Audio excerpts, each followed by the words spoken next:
Hello बच्चों, स्वागत है आप सभी का हमारे YouTube चैनल पर। आइए आज हम पढ़ते हैं कि नर जनन तंत्र किसे कहते हैं। इससे पहले बच्चों देखिए कि हम बात करते हैं कि जनन क्या होता है। जनन, भाई नर जनन तंत्र तो बाद में आता है, मादा जनन तंत्र तो बाद में आता है। पहले बात आती है हमारी जनन। जनन क्या होता है कि सजीवों द्वारा, प्रत्येक सजीवों द्वारा यानी संसार के प्रत्येक सजीवों द्वारा अपने समान नई संतति उत्पन्न करने की क्षमता। क्या? अपने समान, अपने समान नई संतति उत्पन्न करने की क्षमता क्या कहलाती है? जनन कहलाती है। अब बात आती है कि सजीव जनन क्यों करते हैं। तो सजीव जनन इसलिए करते हैं क्योंकि वह अपने वंश को आगे बढ़ाते हैं। क्या करते हैं? अपने वंशानुगति करते हैं। क्या करते हैं? अपनी संतानों को आगे बढ़ाने का कार्य करती है। अब देखिए बात आती है नर जनन तंत्र।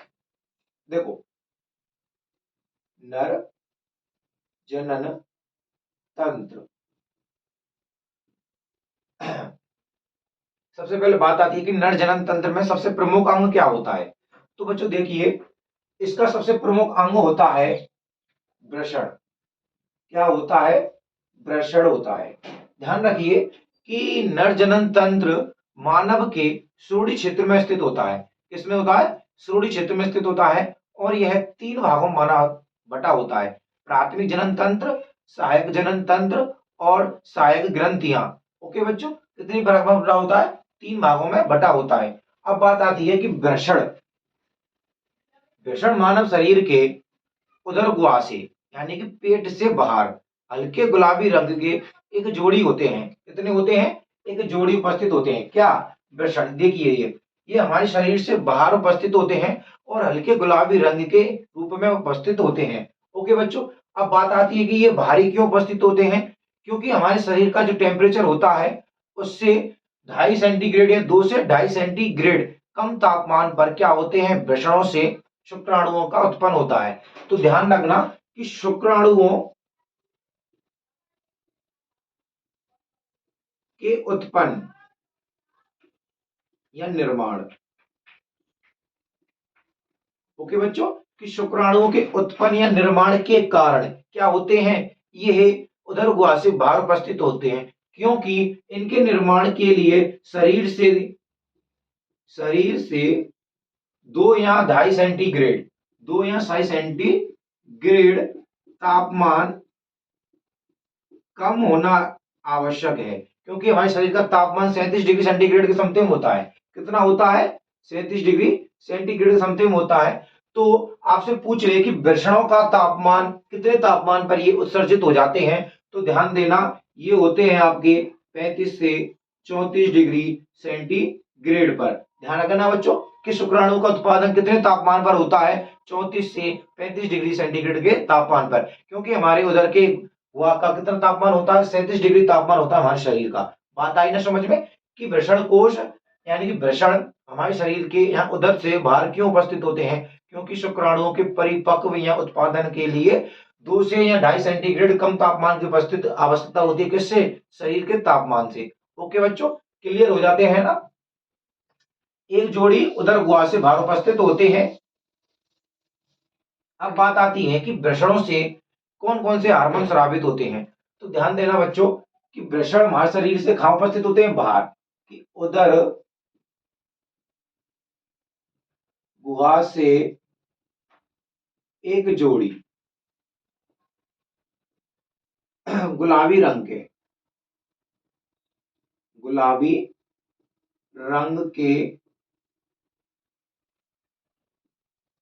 रूप में उपस्थित होते हैं। ओके बच्चों, कितने होते हैं? एक जोड़ी होते हैं और कहां होते हैं? उदर गुहा के बाहर उपस्थित होते हैं। इनसे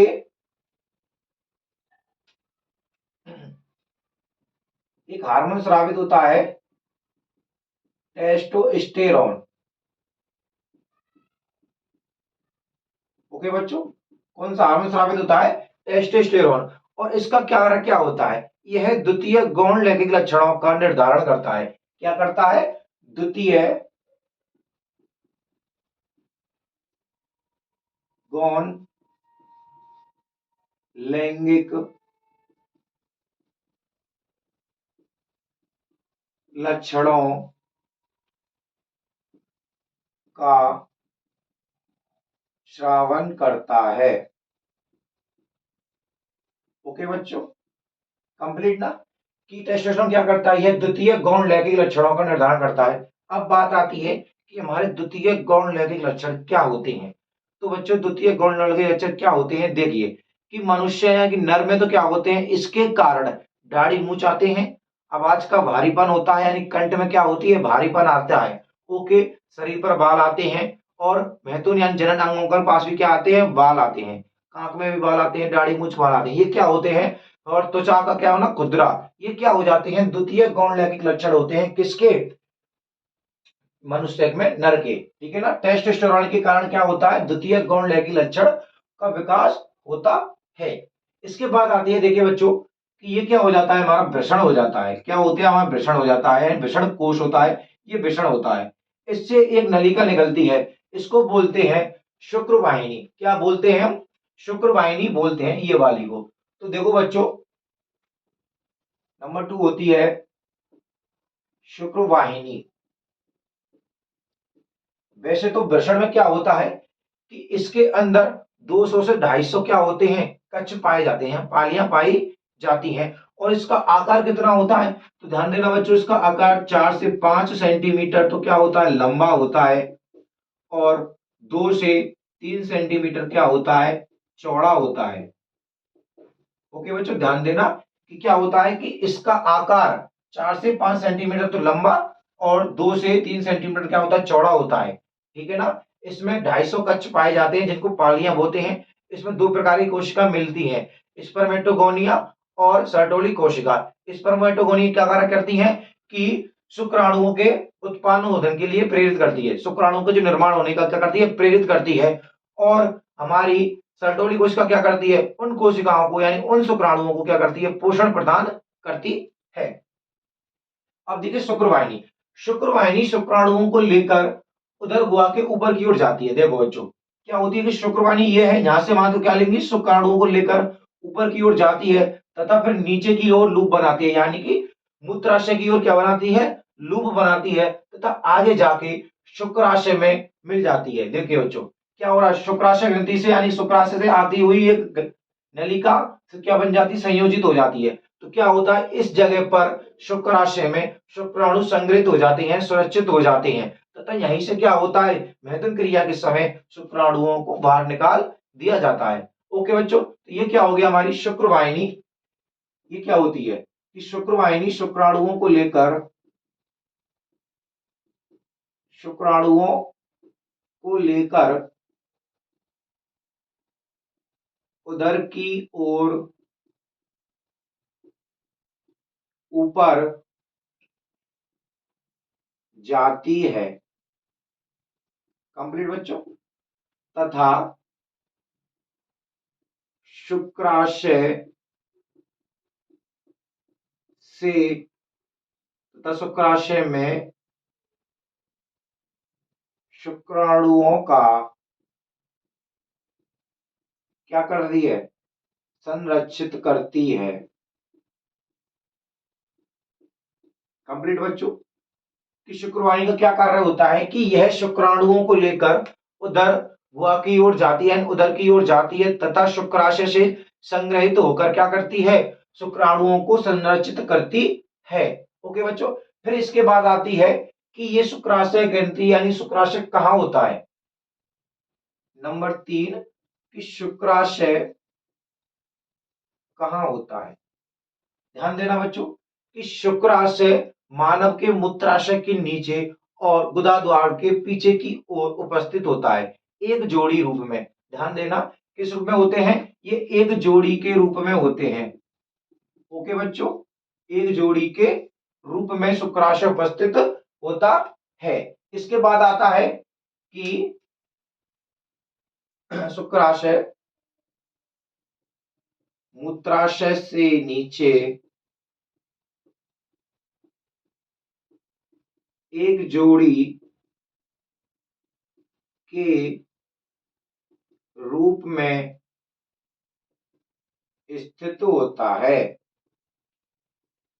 ओके। तथा मैथुन क्रिया के समय क्या करता है, एक क्षारीय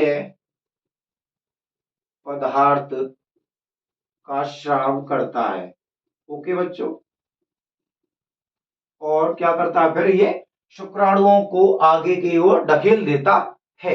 फिर देखिए बच्चों कि मूत्राशय से क्या आती है, एक नलिका आती है। क्या आती है, मूत्राशय से एक नलिका आती है जिसके दोनों ओर क्या होते हैं, प्रोटिस्ट ग्रंथि उपस्थित होती है। मूत्राशय से मूत्र वाहिनी आती है जो नर जनन तंत्र से यानी कि नर जनन मार्ग से होते हुए बाहर एक जनन छिद्र के रूप में खुलती है। किसके, जनन छिद्र। और इसको ही मूत्र जनन छिद्र बोलते हैं, जनन व मूत्र छिद्र बोलते हैं। ठीक है ना। क्या होता है, ये छिद्र होता है, जनन छिद्र भी ये भी होता है और मूत्र छिद्र भी यही होता है। मूत्राशय से एक नलिका आती है और प्रोटिस्ट ग्रंथि इसके बगल में लगी रहती है। फिर क्या होता है, यहां से आती हुई देखिए क्या होती है, ये मूत्र मार्ग यानी मूत्र मार्ग भी बोलते हैं, श्वसन से होते हुए जनन छिद्र के रूप में यह खुलती है। ओके बच्चों। अब बात आती है हमारी प्रोटिस्ट ग्रंथि। प्रोटिस्ट ग्रंथि देखिए बच्चों कि प्रोटिस्ट ग्रंथि मूत्राशय से नीचे की ओर, ठीक है ना, मूत्राशय से नीचे की ओर एक जोड़ी के रूप में उपस्थित होती हैं। देखिए एक दो क्या होती हैं, एक जोड़ी के रूप में उपस्थित होती हैं। मूत्राशय से नीचे एक जोड़ी के रूप में उपस्थित होती है।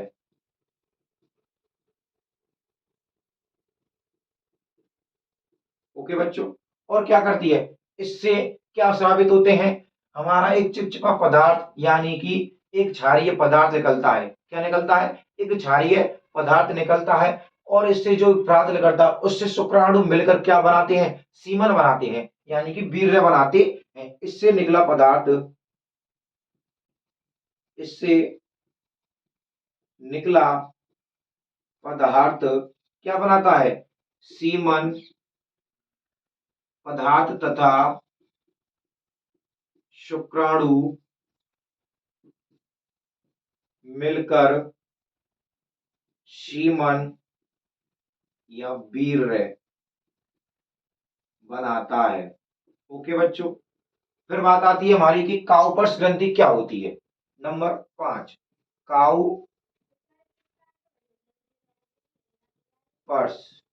देखिए बच्चों, काउपर्स ग्रंथि शुक्राशय और प्रोटस ग्रंथि से नीचे की ओर जनन छिद्र की ओर यानी कि मूत्र शिश्न से ऊपर उपस्थित होती है। ठीक है ना। क्या होती है, काउपर्स ग्रंथि उपस्थित होती है। इससे क्या होता है, एक चिपचिपा गाढ़ा पदार्थ निकलता है जो क्या करता है, जनन मार्ग में उपस्थित यानी कि इस मार्ग में उपस्थित क्या क्षारीय पदार्थों को क्या कर देता है, नष्ट कर देता है तथा इसमें चिकनापन लाता है। क्या लाता है, चिकनापन लाता है।